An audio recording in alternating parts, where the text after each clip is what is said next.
Hello दोस्तों, मैं शिखा मिश्रा आप सभी का स्वागत करती हूँ हमारे डिफेंस अड्डा 24/7 चैनल पर। तो आप सभी लोग बहुत अच्छे होंगे, बहुत मस्त होंगे। तो सबसे पहले आपको गणतंत्र दिवस की बहुत बहुत बहुत सारी शुभकामनाएं। और आप सभी लोग फटाफट से सेशन के साथ जुड़ जाएंगे, सेशन को अपने दोस्तों के साथ शेयर कर देंगे और हम अपनी हिंदी की क्लास को स्टार्ट कर लेंगे। तो एक बार फटाफट से सेशन के साथ जल्दी से जुड़ जाओ भाई। मैं जान रही हूँ छुट्टी है, लेकिन भाई छुट्टी तो नहीं ध्यान देना। यहाँ पर आपको सिर्फ ये देखना है कि हमारा पेपर है फरवरी में, ज़्यादा समय बचा नहीं है, एक महीने का टाइम है। तो ऐसी कैसे तैयारी करें कि जल्दी से जल्दी हमारी तैयारी भी हो जाए और सिलेक्शन भी हो जाए। तो इसके लिए आपको कंटिन्यू क्लास करना पड़ेगा। इसके लिए आपके लिए हम लोगों ने क्लासेस रखी है आज के दिन भी। तो जल्दी से एक बार सेशन को लाइक और शेयर करो जल्दी से, ताकि और भी बच्चे क्लास के साथ जुड़ जाए। ठीक है, ये हमारे कुछ बैचेस है, पर इसके बारे में हम अभी बात नहीं करेंगे, पहले हम प्रश्नों पे करेंगे। तो पहला सवाल आपकी स्क्रीन पर ये रहा, हिंदी साहित्य का 9वां रस कौन सा माना जाता है? भक्ति रस, वात्सल्य रस, करुण रस और शांत रस। मुझे कमेंट सेशन में फटाफट से इसका आंसर चाहिए। तो जल्दी जल्दी से इसका उत्तर मुझे आप बताएंगे कि हिंदी साहित्य का 9वां रस कौन सा माना जाता है? ए, बी, सी और डी। फटाफट से बताओ, हिंदी साहित्य का 9वां रस कौन सा माना जाता है? आपको पहले भी मैंने बताया होगा कि हिंदी में भरत मुनि के अनुसार केवल 8 रस थे। भरत मुनि ने अपने नाट्य शास्त्र में केवल 8 रसों के बारे में बताया था। 9वां रस जो था वो शांति रस था, जिसको बाद में जोड़ा गया। 9वें रस, शांति रस के बाद फिर भक्ति और वात्सल्य रस को जोड़ा गया। तो यहाँ पर फिलहाल अभी आपका उत्तर क्या हो जाएगा? आपका उत्तर जो हो जाएगा बेटा वो हो जाएगा शांत रस। ठीक है, अगर आपसे इसका पूछा जाता है कि स्थायी भाव क्या होता है, तो शांत रस का स्थायी भाव निर्वेद होता है बेटा। क्या होता है? निर्वेद होता है। जो करुण है, करुण का स्थायी भाव शोक होता है। वत्सल और भक्ति का रति, भक्ति रति और वात्सल्य रति, ये दोनों होता है। ठीक है बेटा, चलिए अगले प्रश्न की तरफ चलते हैं।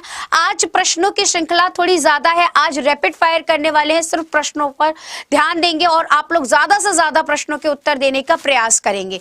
इत्यादि का सही संधि विच्छेद क्या होगा? इति धन यदि, इति धन आदि, इति धन यदि, या इनमें से कोई नहीं। अब एक बात बताओ, ये तो आप लोग यूं शब्द ही इतना आसान है जिसका तो आपको याद होगा। नहीं आता है तो कोई बात नहीं, यहाँ पर मैं आपको सिखा दूंगी कैसे होता है। ठीक है, वैसे भी मैंने आप लोगों से वादा कर रखा है कि आने वाले टाइम में मैं आपको संधि पढ़ाने वाली हूँ, तो बस तैयार रहो, कल परसों में आपको संधि की क्लास भी मिल जाएगी। ठीक है, कल ही हम स्टार्ट कर देंगे संधि के चैप्टर को, तो आपको मिल जाएगा। चलिए देखिए यहाँ पर इत्यादि, अरे भैया इसका तो अलग ही ड्रामा है। यहाँ देखो इत्यादि का क्या है, ये शब्द है आपके लिए। तो इत्यादि यही दिया है ना, इसको तोड़ना है। यहाँ पर कौन सी मात्रा लगी है? आ की मात्रा लगी है। यहाँ पे कौन सी मात्रा लगी है? आ की। तो यहीं से मैंने तोड़ दिया आदि। या किससे बनता है? ई की मात्रा से बनता है। तो त पर ई की मात्रा लगा दो तो बन गया इति धन आदि से बना है, इत्यादि यण स्वर संधि से बना है। तो ऑप्शन यहाँ पर ये नहीं होगा। ऑप्शन यहाँ पर कौन सा हो जाएगा? इति धन आदि। ऑप्शन बी यहाँ पर क्या हो जाएगा बेटा? हमारा बिल्कुल राइट हो जाएगा। क्लियर है बात, समझ में आ गई? जल्दी से चले नेक्स्ट क्वेश्चन बताएंगे कि श वर्ण किसके योग से बना है? ये एक संयुक्त व्यंजन है, तो आपको बताना है कि ये किसके योग से बना है। क धन च से, क धन श से, क धन छ से या क धन श से। ए, बी, सी और डी। फटाफट से बताओ, जो श वर्ण है वो किसके योग से बना है, आपको ये बताना है। फटाफट से बताएंगे इसका उत्तर क्या होगा। श वर्ण किसके योग से बना है? बहुत आसान है, बता लोगे आप लोग इसे भी। यहाँ देखिए क धन च, ये लिखा है क धन च, तो नहीं, इससे नहीं बना।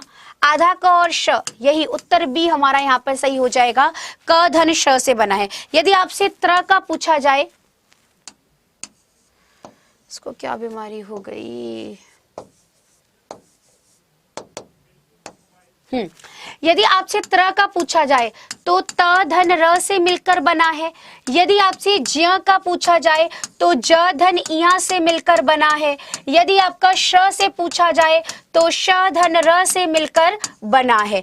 ठीक है, तो ऑप्शन यहाँ पर कौन सा राइट हो जाएगा? बी वाला। नेक्स्ट क्वेश्चन की तरफ, सर्वश्रेष्ठ रस किसे माना जाता है? बताओ, सबसे अच्छा रस किसे माना जाता है? रौद्र रस को, श्रृंगार रस को, करुण रस को और वीर रस को? फटाफट से बताइए। सर्वश्रेष्ठ रस किसे माना जाता है? रौद्र रस को माना जाता है, श्रृंगार रस को माना जाता है, करुण रस को माना जाता है या फिर वीर रस को माना जाता है? बताइए।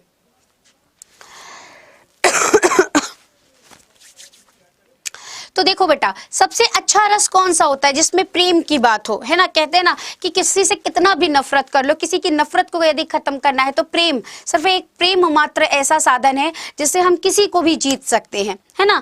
तो सबसे अच्छा जो रस माना जाता है वो श्रृंगार रस को माना जाता है। श्रृंगार रस का स्थायी भाव रति होता है, लेकिन यहाँ वर्तनी गलत लिखी है। ये जो श्रृंगार लिखा है ना, ये गलत लिखा है, पेपर में कई बार पूछा जाता है, एसएससी जीडी में अभी पूछा गया था।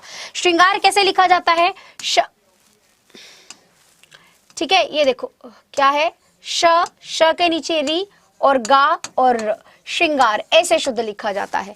ठीक है, अच्छा यहाँ देखिए, रौद्र रस की यदि हम बात करें तो रौद्र रस का स्थायी भाव क्या होता है? क्रोध होता है। ठीक है, यदि आपसे पूछा जाए कि श्रृंगार का रस स्थायी भाव क्या होता है तो रति होता है। करुण रस का स्थायी भाव क्या होता है तो शोक होता है। और वीर रस का स्थायी भाव पूछा जाए तो उत्साह होता है। ठीक है, फिलहाल यहाँ पर आपका उत्तर बी होगा। ठीक है, आगे बढ़ा जाए, नेक्स्ट पढ़ते हैं। दयानंद में कौन सी संधि प्रयोग की गई है? ये तो बहुत तुच्छ सा सवाल है, ट्रिक्स भी आप ट्रिक्स के जरिए इसका उत्तर बता लेंगे। अच्छा, क्लास अच्छी लग रही है ना? तो भाई सेशन को लाइक और शेयर काहे नहीं कर रहे हो? जल्दी से एक बार जल्दी से सेशन को शेयर कर दो फटाफट से। जितने बच्चे देखते हैं भाई, यहाँ पर 600 बच्चे रहते हैं, जल्दी से एक बार सेशन को शेयर कर देंगे आप लोग फटाफट से, ताकि सभी बच्चे आ जाए, अपने दोस्त, अपने सखा, अपने मित्र, सभी को एक बार शेयर कर देंगे ताकि सभी लोग क्लास के अंदर आकर क्वेश्चंस लगाएंगे। ठीक है, चलिए, तो दयानंद में कौन सी संधि है आपको ये बताना है। तो यह पे आपको बड़े आ की मात्रा दिख रही है, दिख रही है कि नहीं दिख रही है बेटा?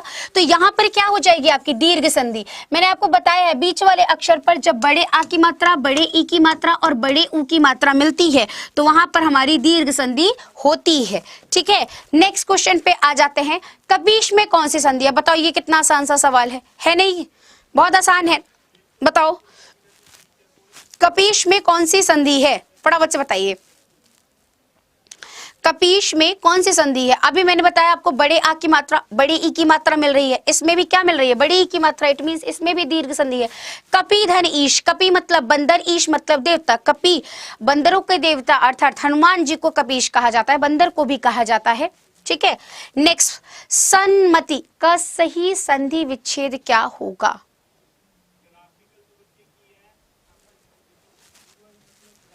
इसे आधा म कर देते हैं, एक मिनट, ये गलत लिखा हुआ है। सम्मति, बताओ सम्मति का सही संधि विच्छेद क्या होगा? फिलहाल ये तो बहुत आसान है, आप इसको सही से बता लोगे, लेकिन मैं आपसे एक और प्रश्न देती हूँ। जैसे यहाँ पर प्रश्न दे रही हूँ, संशोधन का संधि विच्छेद क्या होगा? ठीक है, तो सबका एक ही ट्रिक है, एक ही आंसर है जिसके जरिए आप इसे पहचान सकते हैं।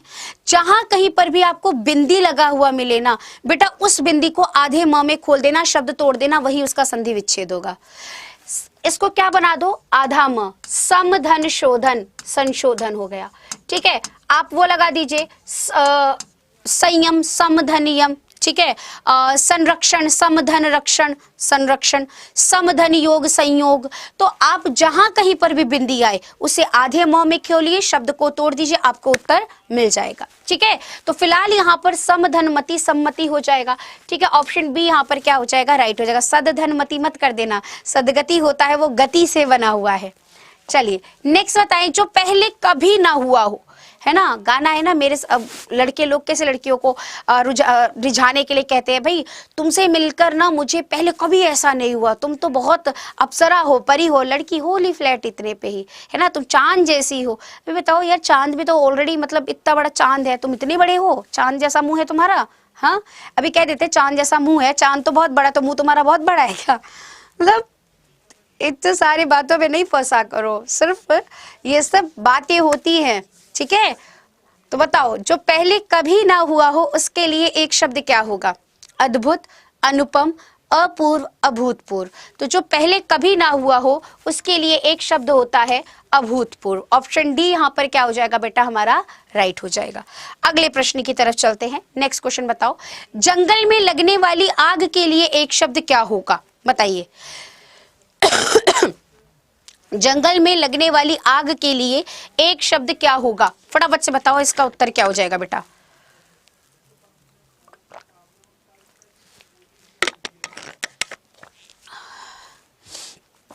बताओ, जंगल में लगने वाली आग को क्या कहा जाता है। तो बेटा जी जो जंगल में आग लगती है उसको बोला जाता है दावानल। यार एक तो ये काम करना बंद कर दे रहा है। उसे क्या कहा जाता है, दावानल। ठीक है, बड़वानल किसे कहते हैं, जहां समुद्र में आग लगती है। कहाँ लगती है बेटा, जहां समुद्र में आग लगती है उसे क्या कहते हैं, बड़वानल।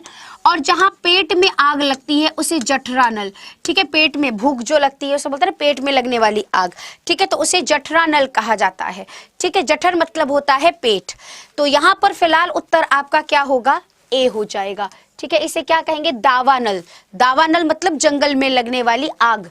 नेक्स्ट आ जाइए, सही वर्तनी वाला शब्द छाटिए। मोस्ट इंपॉर्टेंट क्वेश्चन है। कई बार पेपर में पूछा जाता है कि ज्योत्सना कैसे शुद्ध लिखा जाता है ना। बहुत सारे बच्चे इसे गलत लिखते आते हैं, तो आज जल्दी से मुझे बताएंगे इसको सही कैसे लिखेंगे, फटाफट से बता दो जल्दी जल्दी। क्या होगा इसका, ज्योत्सना कैसे शुद्ध लिखा जाएगा, बताओ। ए, बी, सी और डी, फटाफट से बताइए। ज्योत्सना कैसे शुद्ध लिखा जाएगा, देखा जाए इसको कैसे शुद्ध लिखेंगे हम। देखो, आधा ज, फिर ज्योति लिखते हो ना तो ज्यो, आधा त, आधा स और फिर ना। आधे से ज्यादा अक्षर आधे है, बस ये समझ लो। इसमें ज्योत्सना ऐसे शुद्ध लिखा जाता है। बहुत ज्यादा पेपर में पूछा जाता है बेटा, इसको गलत मत करके आना। ठीक है, इसी से एक और शब्द मुझे याद आया, याद रखना, उपर्युक्त एक शुद्ध शब्द होता है। ठीक है, उपरोक्त ये शुद्ध है, और कहीं पर उपरोक्त लिखा हुआ आ जाए उसे आप क्रॉस करके आ जाना, वो गलत शब्द होता है। इसकी शुद्ध वर्तनी है ही नहीं, ये शुद्ध शब्द ही नहीं है, शुद्ध ये होता है। ठीक है, इसी प्रकार से एक होता है तदुपरांत। हम लोगों को बहुत जगह तदुपरांत लिखा हुआ मिल जाता है, वह गलत होता है। तदुपरांत ये शुद्ध है। ठीक है, और गलत क्या है, तदोपरांत। क्यों, क्योंकि इनका जब हम संधि विच्छेद करेंगे तब हमें शब्द मिलेंगे। तत् धन उपरांत से बना है तदुपरांत, और उपरी धन उक्त से बना है उपर्युक्त। ये दो शब्द क्या है, गलत दिए हुए हैं। तो याद रखना, इससे मिलते जुलते शब्द आपको बता रही हूं। ठीक है, फिलहाल यहाँ पर उत्तर शुद्ध हमारा कौन सा हो जाएगा, ज्यो त आधा स ना, बी। ठीक है, बी ऑप्शन हमारा क्या हो जाएगा, राइट हो जाएगा। नेक्स्ट क्वेश्चन बताएंगे, इसका उत्तर क्या होगा, फटाफट से। हेय का विलोम शब्द क्या होता है, बताओ। हेय का विलोम शब्द क्या है, हार, हास्य, ग्राम्य और ग्राहम। हेय का विलोम शब्द क्या है, हार, हास्य, ग्राम्य और ग्राहम। ए, बी, सी और डी, फटाफट से बताएं बेटा इसका उत्तर क्या होगा। हेय का विलोम शब्द क्या है, हार, हास्य, ग्राम्य और ग्राहम। तो बेटा जी हेय, हेय मतलब होता है किसी को निग्लेक्ट कर देना, मतलब रिजेक्ट कर देना, और उसका उल्टा होता है एक्सेप्ट करना। एक्सेप्ट के लिए क्या होता है, ग्राम्य और ग्राहम। ऑप्शन डी इसका क्या हो जाएगा, राइट हो जाएगा।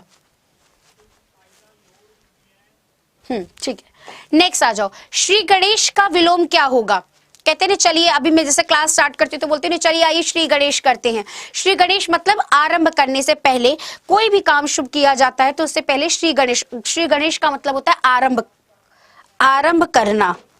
ठीक है, तो क्या करते हैं ये बेटा, चलिए।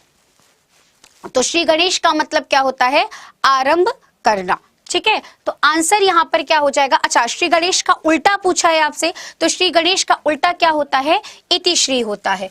क्या हो जाता है बेटा, इति श्री हो जाता है। तो ऑप्शन बी इसका क्या हो जाएगा, राइट हो जाएगा। क्लियर है, चलिए आगे बढ़ते हैं। श्रृंगार रस का स्थायी भाव क्या होगा, बताओ। श्रृंगार रस का स्थायी भाव क्या होगा, जल्दी से बताइए। श्रृंगार रस का स्थायी भाव अभी कितनी बार लिखवाया है, अभी थोड़ी देर पहले भी बताया है, तो बताइए श्रृंगार रस का स्थायी भाव क्या है? तो श्रृंगार रस का स्थायी भाव होता है रति, प्रेम। हास्य किसका होता है? हास्य रस का स्थायी भाव होता है। ठीक है, शोक किसका होता है? तो शोक करुण रस का स्थायी भाव होता है। और उत्साह किसका स्थायी भाव होता है? तो वीर रस का स्थायी भाव होता है। ठीक है जी, आगे बढ़े अगले प्रश्न की तरफ।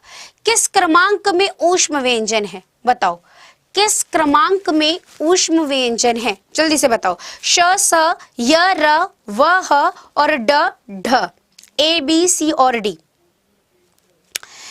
भाई ये गलत बात है, हमको बहुत बुरा लग रहा है। तुम लोग सेशन को जितने लोग हो उतने लोग लाइक नहीं कर रहे हो, ये गलत चीज है।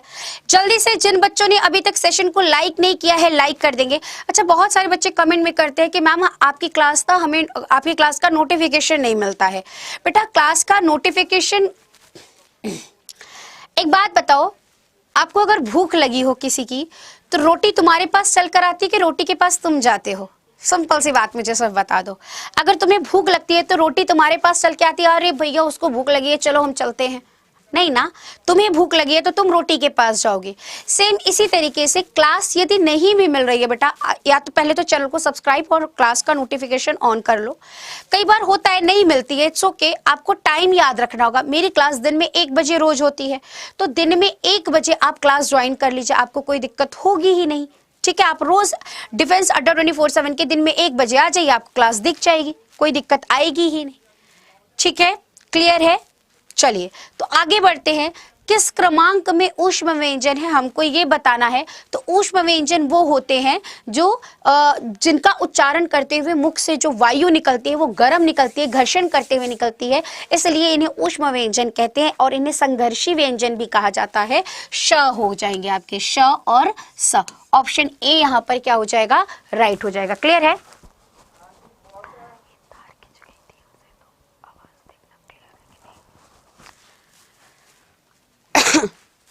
ठीक है, चलिए तो आगे बढ़ते हैं। खड़ी बोली का दूसरा नाम क्या होगा? जल्दी से बताओ, खड़ी बोली का दूसरा नाम क्या है? मगही, कौरवी, हिंदुस्तानी और बघेली। फटाफट से बताइए। अब देखिए पेड क्लासेस में जो बच्चे पढ़ रहे हैं, पुराने मतलब जो इसी का जो पुराना बैच आया उसमें मैंने अभी पढ़ाया है हिंदी का उद्भव विकास। और यकीन मानिए वो चैप्टर जब आप कर लेंगे तो इस सारे सवाल ना यूं तुच्छ से लगने लगेंगे, चुटकियों वाले सवाल लगेंगे। क्यों? क्योंकि यदि आपने एक बार पढ़ लिया कि कौन से अपभ्रंश से, कौन से क्षेत्र से, कहां से कौन सी बोली बोली जाती है, तो आसानी से आप इन प्रश्नों के उत्तर दे पाएंगे। चलिए आज मैं आपको थोड़ा सा लिखवा देती हूँ, उसको लिख लेना, आपके बहुत काम आएगा। ठीक है, फिलहाल इसको सुन लो, अभी तो इसमें आया नहीं है, नेक्स्ट में आएगा वो क्वेश्चन, तो मैं आपको दिखा दूंगी। खड़ी बोली को दूसरे किस नाम से जाना जाता है? तो कौरवी नाम से जाना जाता है। ऑप्शन बी हो जाएगा। ठीक है, चलिए आगे बढ़ते हैं। अथ का विलोम शब्द क्या? अभी मैं लिखवाऊंगी बेटा, वो प्रश्न आने दो, तो उस प्रश्न में आपको लिखवा भी दूंगी।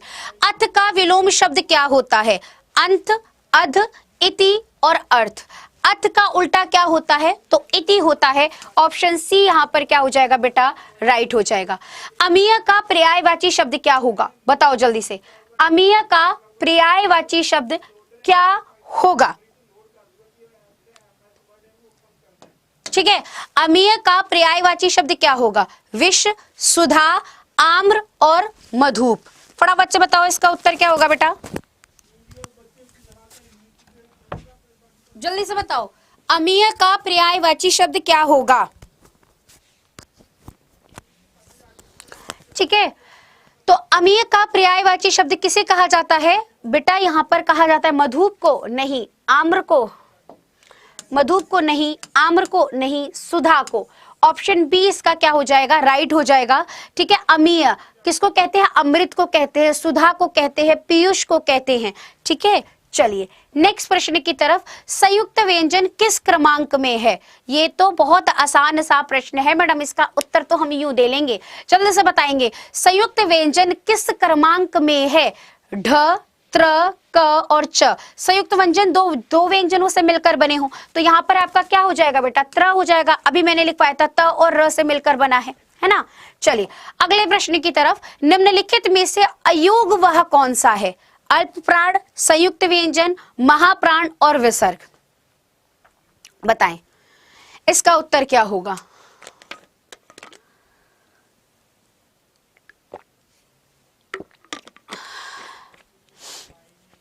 फटाफट से बताओ इसका उत्तर क्या हो जाएगा बेटा? निम्नलिखित में से अयोगवह कौन सा है? अयोगवह, अ मतलब नहीं, योग मतलब जिसका कहीं पर कोई जोड़ ना हो, वह मतलब कोई अर्थ निकले, मतलब जिसका कोई योग कहीं पर ना हो पर जिसका कोई अर्थ भी निकले, उसे अयोग जमा वह, अयोग वह कहा जाता है। ठीक है, ये दो होते हैं हमारे अंग और अह। अंग और अह, अंग को कहा जाता है बेटा अनुस्वार और अह को कहा जाता है विसर्ग। अह को क्या कहा जाता है? विसर्ग कहा जाता है। ठीक है, तो ये दो होते हैं जो हमारे अयोगवाह की श्रेणी में आते हैं। फिलहाल यहाँ पर उत्तर हमारा हो जाएगा डी। ठीक है, चलिए अगले प्रश्न की तरफ चलते हैं। नेक्स्ट क्वेश्चन पूछ रहा है कि किस क्रमांक में ई स्वर का सही उच्चारण स्थान है? ई कहां से बोला जाता है? तालु से, कंठ से, होठ से और मूर्धा से। बताओ ई का उच्चारण स्थान क्या है? ई को कहां से उच्चारित किया जाता है? तो बेटा जी याद रखना, ई को तालु से उच्चारित किया जाता है, तालव्य से। तो इसका ऑप्शन ए यहां पर क्या हो जाएगा? राइट हो जाएगा। नेक्स्ट आ जाइए, निम्नलिखित में से कौन सा वर्ण उच्चारण की दृष्टि से दंत्य नहीं है? मतलब दांतों की सहायता से नहीं बोले जा रहे हैं। जल्दी से बता दो, निम्नलिखित में से कौन सा वर्ण उच्चारण की दृष्टि से दंत नहीं है? वर्णमाला का चैप्टर पूरा डिटेल से पढ़ाया है, तो इन प्रश्नों का उत्तर तो आप आराम से दे सकते हैं ना? तो जल्दी से बता दो इसका उत्तर क्या हो जाएगा, क्या होगा? निम्नलिखित में से कौन सा वर्ण उच्चारण की दृष्टि से दंते नहीं है? न, त, ट और द, ए बी सी और डी।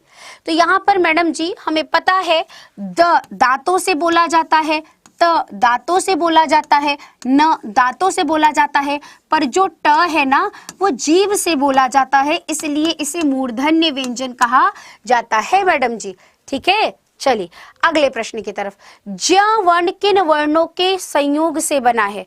अब आप कहोगे कि मैडम आप इसे, जो नए बच्चे हैं कहेंगे कि मैडम इसे ज् क्यों बोल रहे हो, ये तो ज्ञ है। बेटा इसका सही उच्चारण ज्ञ नहीं होता है, इसका सही उच्चारण होता है ज्या। ज्या से बोला जाता है, क्यों? क्योंकि हिंदी कहती है मुझे जैसा बोलोगे वैसा ही आपको लिखना होगा। ठीक है, तो ज धन इया से मिलकर बना है ज्या। अगर ज्ञ होता तो ग धन य से मिलकर बनता है ना, तो हम गलत बोलते हैं। ऑप्शन सी यहाँ पर क्या होगा बेटा आपका? राइट होगा। चलिए अगले प्रश्न की तरफ। यदि नीचे के होठ को पूरी तरह से हटा दिया जाए तो किस वर्ण ध्वनि का उच्चारण करने पर कठिनाई आएगी? बताओ, यदि नीचे के होठ को पूरी तरह से हटा दिया जाए तो किस वर्ण का उच्चारण करने में कठिनाई आएगी? ल, ब, ध और ख। तो यहाँ साफ साफ देखना है कि जो ऐसा होठ मिल रहा है उसी में दिक्कत आई। ल में होठ नहीं मिल रहे, ध में होठ नहीं मिल रहे, ख में नहीं होठ मिल रहे, लेकिन जब मैं ब बोल रही हूँ तो इसमें होठ मिल रहे हैं। तो यदि नीचे का होठ ना हो तो ब बोलने में दिक्कत आएगी, इसलिए ऑप्शन बी इसका क्या हो जाएगा? राइट हो जाएगा। किस व्यंजन के उच्चारण में जिह्वा तालु से नहीं टकराती है? बताओ, किस व्यंजन के उच्चारण में जिह्वा तालु से, तालु जो ऊपर तालु है उससे नहीं टकरा रही है? च, य, घ और श। बताओ फटाफट से बताइए बेटा, किस व्यंजन के उच्चारण में जिह्वा तालु से नहीं टकराती है? च, य, घ और श। तो यहां पर देखिए, जब मैं देखो च बोल रही हूं टकरा रही है, य, घ, श। तो घ जब मैं बोल रही हूं तो सिर्फ वो गले से निकल रहा है, साफ साफ दिख रहा है। घ तो कंठ से निकलता है, तालु से निकलता ही नहीं, तो ऑप्शन सी होगा इसका सही उत्तर, है ना? चलिए, लेखक द्वारा स्वयं की लिखी जीवनी को संक्षेप में क्या कहेंगे? बताओ, लेखक अगर अपनी जीवनी खुद की लिख रहा है तो उसे क्या कहेंगे? प्रेरक जीवनी, संस्मरण, आत्मकथा और रेखा चित्र। बताइए, लेखक द्वारा स्वयं की लिखी जीवनी को क्या कहा जाता है? प्रेरक जीवनी कहा जाता है, संस्मरण कहा जाता है, आत्मकथा कहा जाता है और रेखा चित्र कहा जाता है। देखिए बेटा, प्रेरक जीवनी हम कह सकते हैं कि कोई प्रेरक जीवनी का मतलब होता है कोई किसी के लिए लिख दे, किसी की जीवनी लिखता है जिससे हमें प्रेरणा मिले, ठीक है, तो वो होती है। संस्मरण, किसी की याद पे कुछ हम लिखते हैं, वो होता है। इसका सही उत्तर होगा आत्मकथा, ठीक है, इसका सही उत्तर क्या हो जाएगा हमारा, आत्मकथा। और रेखा चित्र क्या होता है, जब हम किसी घटना को देखते हैं और उसके बारे में कुछ विवरण करते हैं तो उसे रेखा चित्र में रखते हैं। फिलहाल यहाँ पर उत्तर आपका तीसरा होगा। इंद्रियों से संबंधित है वह, जो आपके इंद्रियों से संबंधित हो उसे क्या कहेंगे। देखो यहाँ गलत लिखा हुआ है, इंद्रियातीत लिखेंगे, ठीक है, इंद्रिया मुख लिखेंगे, इंद्रिय लिखेंगे और इंद्रियातीत लिखेंगे। जो इंद्रियों से संबंधित हो उसे क्या कहेंगे, ए, बी, सी और डी, फटाफट से बताओ। जो इंद्रियों से संबंधित हो उसे क्या कहा जाएगा, फटाफट से बताइएगा। इंद्रियातीत, देखो यहाँ पर इसी से मिलते जुलते शब्द है, कई बार कंफ्यूज होकर बच्चे गलत कर आते हैं। देखो, जो इंद्रियों से परे हो, इंद्रिय मतलब होते हैं हमारे सेंसेस, आंख, नाक, कान, जो स्मेल जो करते हैं, तो ये सारी चीजें जो हमारी इंद्रिय होती हैं, इंद्रियों से जो परे हो उसे हम बोलते हैं इंद्रियातीत या अगोचर, ठीक है। जो इंद्रिय मतलब इंद्रियों से संबंधित हो उसे इंद्रिय कहा जाता है। ऑप्शन सी यहाँ पर क्या हो जाएगा हमारा, राइट हो जाएगा, ठीक है। नेक्स्ट क्वेश्चन की तरफ चलते हैं। किस क्रमांक में अंतस्थ व्यंजन है, ये बताओ आप। किस क्रमांक में अंतस्थ व्यंजन है, ग, घ, द, ध, ड, ढ, य, व। तो अंतस्थ व्यंजन क्या होते हैं, मैंने आपको वर्णमाला के चैप्टर में पढ़ाया था कि वे वर्ण जिनका उच्चारण करते हुए मुंह के अंदर की वायु मुंह के किसी न किसी स्थान को पूरी तरह छूकर नहीं निकलती, अर्थात हृदय से निकलने वाले वर्णों को अंतस्थ व्यंजन कहा जाता है, ठीक है। इनकी संख्या 4 होती है, य, र, ल और व। य, र, ल, व में य और व यहाँ देखो दिख भी रहा है, और इनको अर्धस्वर भी कहा जाता है, य और व को, ठीक है। चलिए नेक्स्ट क्वेश्चन। संविधान सभा में हिंदी को राजभाषा बनाने का प्रस्ताव किसने रखा था, गोपाल स्वामी अयंगर ने, सरदार वल्लभ भाई पटेल ने, डॉक्टर भीमराव अंबेडकर ने या पंडित जवाहरलाल नेहरू ने। बताइए इसका उत्तर क्या होगा। संविधान सभा में हिंदी को राजभाषा बनाने का प्रस्ताव किसने रखा था, गोपाल स्वामी अयंगर ने, सरदार वल्लभ भाई पटेल ने, डॉक्टर भीमराव अंबेडकर ने और पंडित जवाहरलाल नेहरू ने। फंस गए यहाँ आकर मैडम, ये तो नहीं आता, अभी यहाँ तुक्केबाजी चलेगी। हिंदी के तो सब शब्द हमें आते ही नहीं है, यहाँ हम चलाएंगे तुक्केबाजी। हाँ जल्दी से बताओ इसका उत्तर क्या होगा कि संविधान सभा में हिंदी को राजभाषा बनाने का प्रस्ताव किसने रखा था। तो बेटा याद रखना, इस प्रस्ताव को रखा था गोपाल स्वामी अयंगर ने। किसने रखा था, गोपाल स्वामी अयंगर ने रखा था, ठीक है। नेक्स्ट आ जाइए, भारतीय संविधान में हिंदी को मान्यता कब मिली थी और किस चीज की मिली थी। अच्छा एक सवाल है, क्या हमारे मतलब भारत में जो हिंदी प्रयोग करते हैं वो राजभाषा है या राष्ट्रभाषा है, ये भी बताओ मुझे आप। बहुत अच्छा सा प्रश्न है ये दोनों, देखते हैं कितने बच्चे इसका सही उत्तर देते हैं। अधिकतर बच्चे तो इसका गलत उत्तर दे ही रहे हैं, है ना, तो सोच समझ के बताइएगा। भारतीय संविधान में हिंदी को मान्यता कब मिली, ये एक तरफ है, और दूसरा प्रश्न मेरा है कि हिंदी हमारी राष्ट्रभाषा है या राजभाषा है। एज यूजुअल है ना, बहुत लोगों को लगता है कि राष्ट्रभाषा है ना, राष्ट्रभाषा। आपको पता है हमारे भारत की कोई राष्ट्रभाषा है ही नहीं, ये हमारा दुर्भाग्य है कि इतनी सारी भाषाएं होने के बावजूद भी हमारी कोई राष्ट्रभाषा ही नहीं है। शायद यही कारण भी है कि बहुत सारी भाषाएं होने की वजह से भी भाषा नहीं है कोई राष्ट्रभाषा। राष्ट्रध्वज है, राष्ट्रफल है, राष्ट्रपक्षी है, राष्ट्रभोजन है, सब कुछ है, लेकिन हमारा राष्ट्र भाषा नहीं है। तो आप कहोगे फिर मैम हिंदी है क्या, हिंदी राजभाषा है, ऑफिशियल लैंग्वेज है। सरकारी दफ्तरों में, सरकारी स्थानों पर काम करने के लिए जिस भाषा का प्रयोग करा जाता है वो भाषा है हिंदी, ठीक है। राष्ट्रभाषा का मतलब होता है जो जन जन की भाषा हो, पूरे भारत में वही सब लोग वही भाषा बोलें, तो भारत में पॉसिबल ही नहीं है, जन जन की भाषा हो ही नहीं सकती है। राजभाषा है हिंदी हमारी, ऑफिशियल लैंग्वेज, सरकारी दफ्तरों में काम आने वाली भाषा। तो इसको ये जो राजभाषा का दर्जा मिला था वो मिला था कब? तो 14 सितंबर 1949 को मिला था। सब घूम लेता है। 14 सितंबर 1955, 47 जनवरी, गलत सब। 14 सितंबर 1949 को मिला था। और आपको याद होगा इसीलिए हम 14 सितंबर को हिंदी दिवस के रूप में मनाते भी हैं। ठीक है, 2 दिन बाद, मुझे इसलिए याद रहता है क्योंकि 2 दिन बाद मेरा जन्मदिन होता है।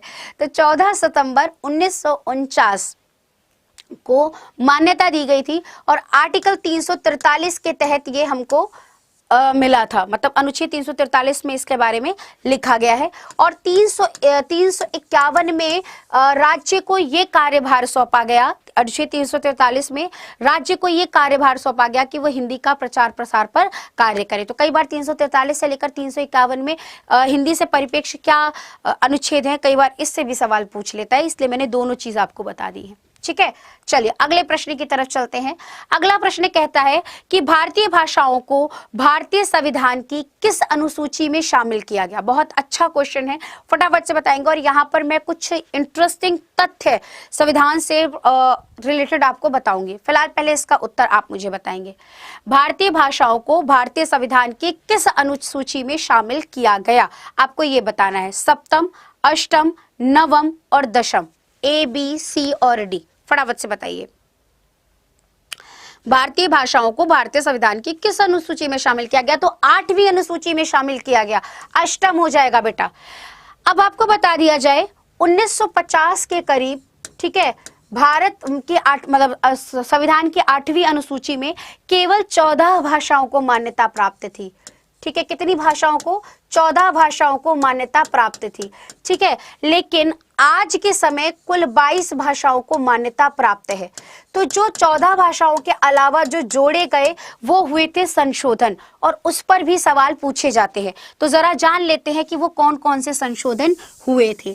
ठीक है, वो जान लेते हैं कौन कौन से संशोधन हुए थे। तो याद रखेंगे बेटा जी, पहला संशोधन हुआ था 21वां संशोधन, मतलब 21वां संशोधन था। ये कब हुआ था? तो 1967 1967 में हुआ था। और इसमें किसको जोड़ा गया था? तो सिंधी भाषा को जोड़ा गया था। किसे जोड़ा गया था बेटा? सिंधी भाषा को जोड़ा गया था। दूसरा संशोधन हुआ था हमारा 71वां संशोधन। ठीक है, कब हुआ था? तो 1992 1992 में हुआ था।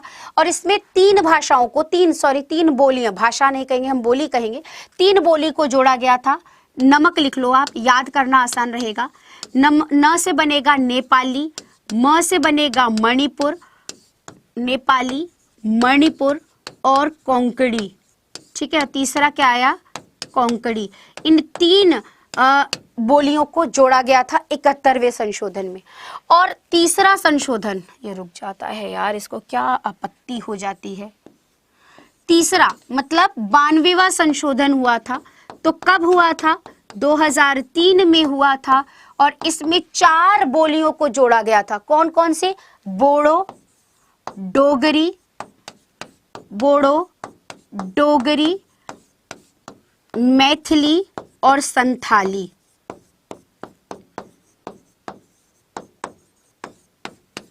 ठीक है, इनको जोड़ा गया था। कब कब हुए थे? तो मैंने आपको बता दिया, 21वां संशोधन 1967 1967 में हुआ था, 71वां संशोधन 1992 में हुआ था और 92वां संशोधन 2003 में हुआ था। 21वें में सिंधी बोली को जोड़ा गया, 71वें में नेपाली, मणिपुर, कोंकणी को जोड़ा गया और 92वें संशोधन में आपको बोडो, डोगरी, मैथिली और संथाली को जोड़ा गया था। ये 4, इन सबको जोड़ दो तो कुल 22 प्रादेशिक भाषाएं हैं जिनको किसमें जोड़ा गया? हमारे 22 प्रादेशिक भाषाएं हैं जिनको किसमें जोड़ा गया था? हमारी हिंदी भाषा में, मतलब 8वीं अनुसूची में जोड़ा गया था। क्लियर है? याद कर लेना, कई बार इससे सवाल आ जाते हैं और हम लोग छोटी सी चीज ना पढ़ने की वजह से गलत करके आ जाते हैं। ठीक है बेटा, चलिए अगले प्रश्न की तरफ। संविधान के किस अनुच्छेद में कहा गया है कि संघ की राजभाषा हिंदी और लिपि देवनागरी होगी? अभी थोड़ी देर पहले मैंने आपको बताया है, तो आप इसका उत्तर बता सकते हैं। जल्दी से बताओ, संविधान के किस अनुच्छेद में यह कहा गया है कि संघ की राजभाषा हिंदी और लिपि देवनागरी होगी। तो अनुच्छेद किसमें कहा गया है? 343 में कहा गया है, 343 में कहा गया है आर्टिकल। ऑप्शन ए इसका क्या हो जाएगा हमारा? राइट हो जाएगा। नेक्स्ट आ जाता है न व्यंजन का उच्चारण स्थान क्या है? न का उच्चारण हम कहां से करते हैं? मूर्धा से, ओष्ठ से, कंठ से और नासिका से। फटाफट से बताओ क्या पूछ रहा है आपसे? न व्यंजन का उच्चारण स्थान क्या है? अच्छा यार, इतने इंटरेस्टिंग चीजें आप लोगों को पढ़ाई मैंने, सब कुछ लिखवा रही हूँ, तो सेशन को आप लोगों ने अभी तक लाइक नहीं किया, ये तो गलत बात है ना। अच्छा, इसे जिसको जितने भी बच्चे रिकॉर्डेड वे में भी देख रहे होंगे ना, वो भी लाइक कर देना, है ना। बाद में देख के निकल लेते हो कि सोचो ठीक है अपना काम निकलता, भाड़ में जाए जनता, वही वाली बात हो गई है। अभी जनता की जगह मैडम है, इतनी मेहनत से पढ़ा रहे तो सेशन को तुम लोग लाइक नहीं कर रहे हो ना शेयर कर रहे हो, ये तो बहुत गलत बात है। हाँ, एक बार जल्दी से जितने बच्चे हैं अपने सोशल मीडिया पे, यार आज के दिन भी क्लास हम लोग आप लोगों के लिए रख रहे हैं, मेहनत कर रहे हैं, तो एटलीस्ट आप लोग सेशन को लाइक और शेयर तो कर सकते हो ना। अपने जितने भी दोस्त हैं फटाफट से एक बार उनको शेयर कर दो, और यहाँ पर मुझे ज्यादा से ज्यादा बच्चे दिख जाने चाहिए, जल्दी से फटाफट से शेयर कर दो। मैडम के साथ बहुत नाइंसाफी है। हाँ चलो, न जो बोल रहे हैं नाक की सहायता से बोला जा रहा है, इसलिए इसे नासिक के व्यंजन कहा जाता है। ठीक है, ऑप्शन डी इसका क्या हो जाएगा? राइट हो जाएगा। चलिए अगले प्रश्न की तरफ। जिस समास में दूसरा पद प्रधान होता है उसे क्या कहते हैं? बताओ, जिस समास में दूसरा पद प्रधान होता है उसे क्या कहा जाता है? अव्ययीभाव समास, बहुव्रीहि समास, तत्पुरुष समास और कर्मधारय समास।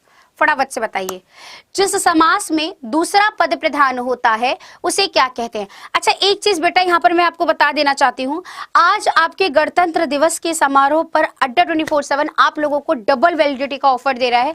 आज के दिन जितने भी आप बैचेस परचेज करेंगे, जो भी परचेज करेंगे, उसकी वैलिडिटी आपको ज्यादा मिलेगी। तो जल्दी से आप लोग जो भी बैच, जैसे आप लोग सीआरपीएफ की तैयारी कर रहे हैं तो बैच उसका शुरू हो चुका है, 2 दिन पहले से क्लास स्टार्ट हो चुकी है। अगर आप लोग नहीं लिए हो तो अभी बैच ले सकते हो Y387 कोड लगाकर।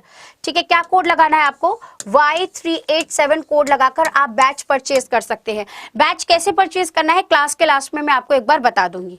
ठीक है, तो जिस समास में दूसरा पद प्रधान होता है उसे क्या कहते हैं? उसे कहते हैं बेटा हमारा दूसरा पद, मतलब दूसरे नंबर का जो होता है वो तत्पुरुष समास में होता है। जैसे कि मैंने यहाँ पर लिखा जेब कतरा। ठीक है, तो इसमें इंपॉर्टेंस किसकी है? कतरने वाले की, है ना, इसलिए दूसरा पद प्रधान है।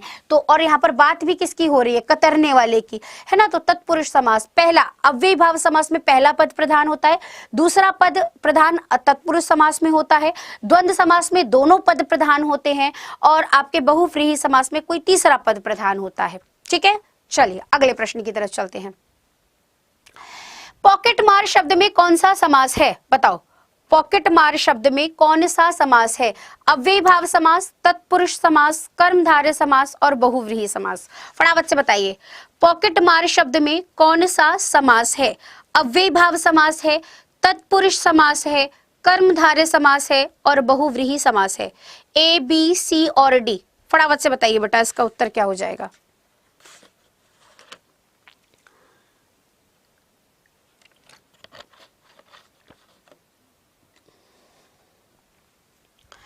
पॉकेट मार, यार अभी थोड़ी देर पहले तो मैंने ये एग्जाम्पल करा ही दिया है। पॉकेट को मारने वाला, जेब कतरा ही, तो इसमें भी आपका कौन सा है? तत्पुरुष समास है। ऑप्शन बी इसका क्या हो जाएगा? राइट हो जाएगा, है ना। चलिए अगले प्रश्न की तरफ चलते हैं। नागरी प्रचारणी सभा के संस्थापकों में कौन थे? फिर से फंसने वाला प्रश्न आ गया, है ना। शिव कुमार सिंह और बाबू श्याम सुंदर दास, रामचंद्र शुक्ल और भारतेंदु हरिश्चंद्र, जगन्नाथ दास रत्नाकर और शिव प्रसाद गुप्त, या पंडित प्रताप नारायण मिश्र और बालकृष्ण भट्ट। नागरी प्रचारणी सभा के संस्थापक, जो नागरी प्रचारणी सभा है आपकी, उसके जो संस्थापक थे वो कौन थे? तो इसका उत्तर हम क्यों बताएं, तुम बताओ, कोशिश तो करो एटलीस्ट। अभी तो मैं जल्दी से फटाफट से बता दी थी, बताओ जल्दी से, तुक्के मत मारो, कोशिश करो, एटलीस्ट ट्राई करो। कोई बात नहीं, गलत होगा कोई नहीं, आज सीख जाएंगे फिर आगे तो गलत नहीं करेंगे ना। तो जल्दी से बताइए इसका उत्तर क्या होगा? नागरी प्रचारणी सभा के संस्थापकों में कौन थे? तो बेटा इनके संस्थापकों में हमारे आ जाते हैं शिव कुमार सिंह और बाबू श्याम सुंदर दास। ऑप्शन ए इसका क्या हो जाएगा, राइट हो जाएगा। ठीक है, चलिए अगले प्रश्न की तरफ चलते हैं। नीलकंठ में कौन सा समास है, बताओ। बहुव्रीहि समास, द्विगु समास, अव्ययीभाव समास और कर्मधारय समास। बताइए, नीलकंठ में कौन सा समास है? बहुव्रीहि समास है, द्विगु समास है, अव्ययीभाव समास है या कर्मधारय समास है? नीला है कंठ जिसका, किसका होता है भाई, बता दो जल्दी से। नीला है कंठ जिसका, किसका होता है? शिव जी का, महादेव का। तो जब कोई तीसरा अर्थ निकल कर आए, नीला है कंठ जिसका अर्थात शिव महादेव, तो जब कोई तीसरा अर्थ निकल कर आता है तो उसे हम कहते हैं भाई बहुव्रीहि समास। ऑप्शन यहाँ पर क्या हो जाएगा हमारा, राइट हो जाएगा ए। ठीक है, ऑप्शन हमारा ए क्या हो जाएगा, राइट हो जाएगा। नेक्स्ट बताओ, किस क्रम में आमिष का विलोम दिया है? सामिष, अनामिष, निरामिष और परामिष। बताओ, आमिष का विलोम क्या होता है?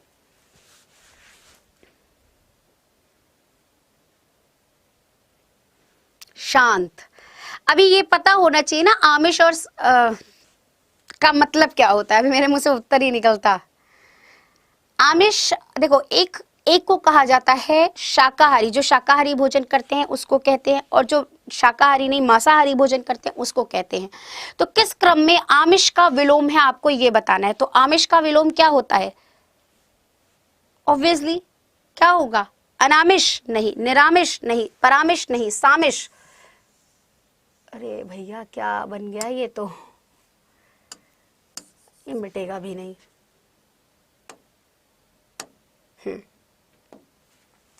तो क्या हो जाएगा हमारा, सामिष हो जाएगा। ठीक है, तो एक जो मतलब मांसाहारी भोजन ना करे वो, और जो मांसाहारी भोजन करे वो सामिष। चलिए नेक्स्ट क्वेश्चन बताएंगे। समास के कितने भेद होते हैं, बताओ। समास के कितने भेद होते हैं? ये बहुत आसान सा सवाल है, इसका उत्तर आप बता लेंगे। बताइए, समास के कितने भेद होते हैं? तो बेटा जी समास के कुल 6 भेद होते हैं। अव्ययीभाव समास, तत्पुरुष समास, द्विगु समास, द्वंद्व समास, कर्मधारय समास और आपका बहुव्रीहि समास। कुल 6 प्रकार के होते हैं। तो ऑप्शन सी इसका क्या हो जाएगा हमारा, राइट हो जाएगा। ठीक है, चलिए अगले प्रश्न की तरफ। जिसका पति परदेश से लौटा हो तो उसे क्या कहेंगे? प्रोषित पतिका, आगत पतिका, गति पतिका और तप्त पतिका। देखो इसको याद करा देते हैं, बहुत सारे शब्द इससे मिलते जुलते आते हैं, है ना। तो मैं इसको याद गानों से कराती हूँ, कई बार शायद याद ही रह जाए। अभी पति परदेश से लौटेगा तो गाना कौन सा गाएगी पत्नी, है ना। सजना है मुझे सजना के लिए, या फिर गाएगी साजन मेरा उस पार है, मिलने को दिल बेकरार है। तो वो वाली लाइन है। तो इसमें जिसका पति परदेश से लौट रहा हो, खुशी का तो ठिकाना ही नहीं होगा, तो उसके लिए क्या होगा बताओ। उसे क्या कहेंगे? उसे हम कहेंगे प्रोषित पतिका। गलत, उसे कहेंगे आगत पतिका। जो लौट रहा हो उसे आगत पतिका की श्रेणी में रखा जाता है। किस में रखा जाएगा? आगत पतिका की श्रेणी में रखा जाएगा। और जिसका पति जाने वाला हो, मतलब परदेश जाने वाला हो, है ना, तो उसके लिए एक शब्द आता है प्रोषित पतिका। ठीक है, जिस स्त्री का अभी मतलब जिस लड़की का भी नई नई शादी हो, उसको नवहोड़ा कहा जाता है। ठीक है, क्या कहा जाता है? नवहोड़ा, याद रखना। ठीक है, चलिए अगले प्रश्न की तरफ चलते हैं। करुण शब्द का विलोम क्या होगा, बताओ। करुण शब्द का विलोम क्या होगा? करुण मतलब क्या है? जिसमें शोक की उत्पत्ति हो, रोना आए, है ना। तो दयालु, निष्ठुर, निर्दय और नीच। करुण का विलोम क्या होगा? किसी को देखकर मुझे दया आ रही है तो उसका उल्टा क्या होगा बताओ। निर्दयी मत कर देना, निर्दयी कोई शब्द ही नहीं होता, निर्दय होता है। निर्दयी कोई शब्द ही नहीं है, हम गलत बोलते हैं। तुम निर्दयी हो, निर्दयी नहीं, तुम निर्दय हो। निर मतलब नहीं, दय मतलब दया, जिसमें कोई दया ना हो उसे निर्दयी कहते हैं। निर्दयी कोई शब्द नहीं होता। तो यहाँ पर करुण शब्द का विलोम निष्ठुर होगा, मतलब जिसका एकदम दिल कठोर हो, है ना। तो ऑप्शन यहाँ पर क्या होगा बेटा आपका, ये अपने आप ही चेंज हो ले रहा है, निष्ठुर। बी ऑप्शन क्या हो जाएगा? राइट हो जाएगा। ठीक है, चलिए अगले प्रश्न की तरफ। रामचरितमानस किस भाषा में लिखी गई है? जल्दी से बताओ, रामचरितमानस किस भाषा में लिखी गई? ब्रज भाषा में, भोजपुरी भाषा में, अवधी भाषा में और मागधी भाषा में? इतने तुच्छ से सवाल है, यूं बता लोगे आप लोग? जल्दी से बताओ, बहुत आसान सा सवाल है, इसका उत्तर तो आप अच्छे से बता ही लेंगे। जल्दी से बताइए। मतलब ये हर एक बच्चे को पता है कि रामचरितमानस को लिखा था तुलसीदास जी ने, जो कि किस भाषा में लिखा है? अवधी भाषा में लिखा था, जो कि एक अनुवादित ट्रांसलेटेड है ये, ठीक है। ये जो ओरिजिन है, जो ओरिजिनल था, वो वाल्मीकि ने लिखा था संस्कृत में, जिसका अनुवाद किया था तुलसीदास जी ने अवधी भाषा में। तो रामचरितमानस किस भाषा में लिखी गई है? अवधी भाषा में लिखी गई है। अगला पूछ रहा है, मोस्ट मोस्ट मोस्ट इंपॉर्टेंट है बेटा, ये प्रश्न पेपर में बहुत ज्यादा पूछा जाता है कि उपत्यका का विलोम क्या होता है। कई बार ये वाक्यांशों के लिए एक शब्द में भी पूछ लेता है कि उपत्यका का विलोम क्या है। तो देखो यहाँ पर समझिएगा, ये जो पर्वत है ना, पर्वत की जो समतल नीचे वाली भूमि होती है, इसे कहा जाता है उपत्यका, ठीक है। और जो ऊपर की भूमि होती है, ठीक है, जो पर्वत की ऊपरी भूमि होती है, इसे कहा जाता है अधिक्त्यका, ठीक है। इसे क्या कहा जाता है? अधिक्त्यका कहा जाता है। तो ऑप्शन बी यहाँ पर क्या हो जाएगा बेटा? हमारा राइट हो जाएगा। उर्वर, ऊसर, बंजर ये एक दूसरे के विलोम में चले जाएंगे। चलिए आगे आता है। नेक्स्ट पूछ रहा है कि चीफ की दावत किसकी कृति है? बहुत फेमस रचना है चीफ की दावत। आप लोगों ने कई मतलब ये यूट्यूब पर भी पढ़ी होगी, ठीक है, कि एक माँ को, मतलब हम अक्सर ऐसा करते हैं, मतलब मैं अपना तो नहीं कह रही हूँ, बहुत लोगों को अक्सर ये देखा है कि अपने बुजुर्गों को हम लोग अपने फ्रेंड्स के सामने या किसी के सामने मतलब बात कराने से शर्माते हैं। मतलब हमको लगता है कि यार ठीक है ना दिखाएं, तो ऐसी स्थिति। और आप लोग समझ रहे होंगे मैं कहना क्या चाह रही हूँ, ऐसा बहुत ज़्यादा होता है। लेकिन यार सोचो ना कि वो तो आपके लिए एक प्लस पॉइंट है, उनको आप सामने रखोगे तो ये दिखेगा कि तुम्हारे घर की कितनी पुरानी नींव है। और दूसरी चीज़ है, उनको जितना ज्ञान होगा ना, जो आने वाला तुम्हारे घर पे होगा उसको उतना ज्ञान नहीं होगा, उसने तुमसे ज़्यादा जिंदगी देखी है ना। तो वही सेम चीज़ चीफ की दावत में भी देखने को मिलती है कि वो जाते हैं और कैसे उनको उनकी माँ की बनाई हुई फुलवारी की जो दुपट्टा है, कपड़ा है, वो पसंद आने लगता है। तो वो सारी कथा है और उस पर वो अपनी माँ को छुपाने की कोशिश करता है। तो चीफ की दावत जो लिखी है वो भीष्म साहनी की रचना है बेटा, बहुत फेमस रचना है, भीष्म साहनी की रचना कही जाती है, ठीक है। चलिए अगले प्रश्न की तरफ। अगर अगर मगर करने का क्या अर्थ होता है? अगर मगर कर जल्दी से बताओ, अगर मगर करना। बहुत नाइंसाफी, हमको बहुत बुरा लग रहा है, तुम लोगों ने अभी तक सेशन को लाइक नहीं किया है। हाँ, जिन बच्चों ने अभी तक सेशन को लाइक नहीं किया है जल्दी से एक बार कर देंगे फटाफट से। चलिए, तो अगर मगर करने का अर्थ क्या होता है बताइए। हम कहते हैं ना भैया काम करना है तो करो, या अगर मगर ना करो। अगर मगर ना करना मतलब बहाने बनाना, कोई बहाने बना रहा होता है ना, तो अगर मगर कर रहा होता है। तो ऑप्शन क्या हो जाएगा इसका? सी, ठीक है। बहाने बनाना, कपट करना नहीं होगा, इधर उधर की बात करना नहीं होगा, व्यर्थ समय गंवाना नहीं होगा। इसका सही उत्तर होता है बहाने बनाना। नेक्स्ट बताओ कि टिकाऊ में कौन सा प्रत्यय लगा है? अक प्रत्यय, अक्कड़ प्रत्यय, आउ प्रत्यय और आड़ी प्रत्यय। ए, बी, सी और डी। टिकाऊ में कौन सा प्रत्यय है बताएंगे आप लोग। टिकाऊ में किस प्रत्यय का प्रयोग किया गया है? तो बेटा जी टिकाऊ में आउ प्रत्यय का प्रयोग किया गया है। किसका प्रयोग किया गया है? आउ प्रत्यय का प्रयोग हुआ है। ऑप्शन सी यहाँ पर क्या हो जाएगा? राइट हो जाएगा। आज थोड़ा देखिए मैंने थोड़ा तेजी से कराया, रैपिड फायर कराया, लेकिन हमने प्रश्न ज्यादा से ज्यादा कोशिश करे हैं इनके अर्थ निकालने के, ठीक है। और ऐसा नहीं है कि आपको समझ में नहीं आएगा, जहां पर मुझे डिटेल बताने की जरूरत है मैंने वो भी प्रयास करा कि आप तक अपनी बात पहुंचा सकूं, है ना। चलिए, तो बस ये है कि आज मैंने कमेंट आप लोगों के बहुत कम लिए, ताकि यार कल वाली क्लास जान रहे हो बिगड़ ही गई थी मेरी, तो मैं नहीं चाहती थी कि एटलीस्ट आज ज्यादा से ज्यादा कल वाले क्वेश्चन भी ज्यादा हो जाए। तो इसलिए मैं आप लोगों के कमेंट्स पे कम ध्यान देकर आज मैं सिर्फ प्रश्नों पे उत्तर दे रही हूँ, मतलब प्रश्नों के उत्तर ध्यान दे रही हूँ। चलिए, तो इनमें से कौन सी वर्तनी शुद्ध है? प्रत्यावर्तन, प्रत्यावर्तन, प्रतिवर्तन और प्रत्युवर्तन। तो इसका सही होता है प्रति धन आवर्तन।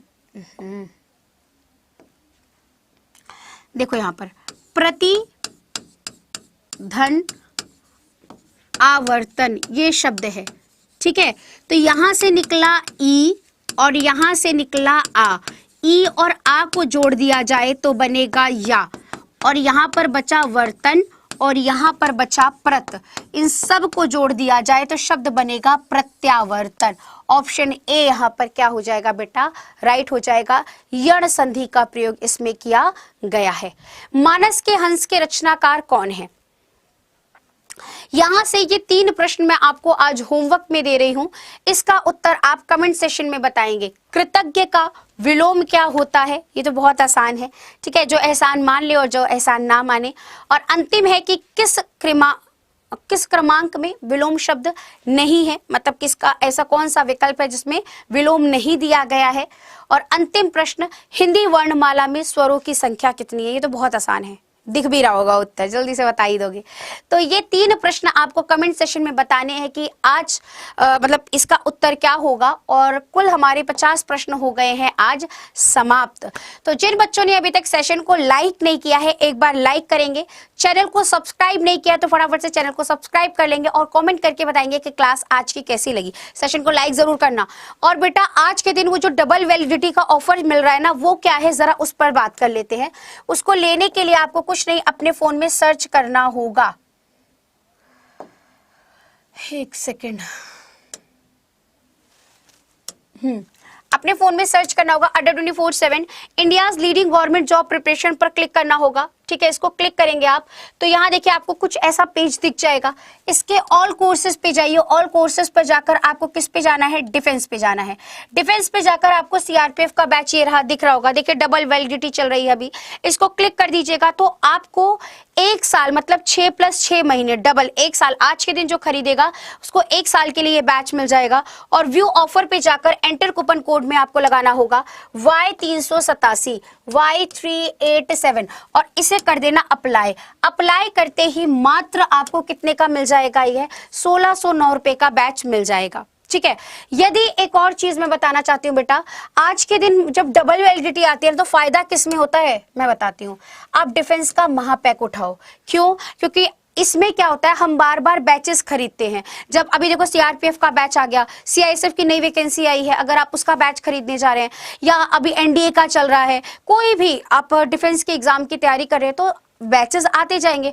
अब आप ये सोचिए, आप बार बार बैच खरीदेंगे, बार बार टेस्ट सीरीज खरीदेंगे, बुक खरीदेंगे, तो आपके लिए तो वो ज्यादा महंगा पड़ेगा।